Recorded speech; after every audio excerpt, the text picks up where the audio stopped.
செய்யக்கூடாதவை தான் அந்த பூண்டு போட்டேன் அப்படிங்கிறது.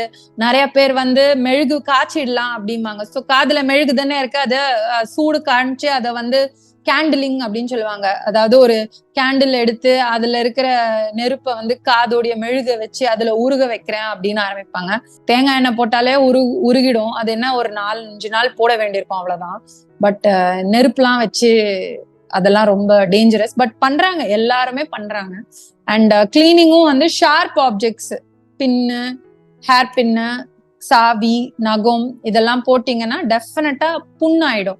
அதாவது உங்க காதுடைய தோல் வந்து ரொம்ப டெண்டரான ஒரு தோல். அதை நீங்க நல்லா சொரண்டி விட்டீங்க அப்படின்னா மத்த இடத்துல சொரண்டி ரத்த விளாரா ஆகுற மாதிரி காதுலயும் நீர், நச்சு நீர் மாதிரி வந்து செப்டிக் ஆயிடும்.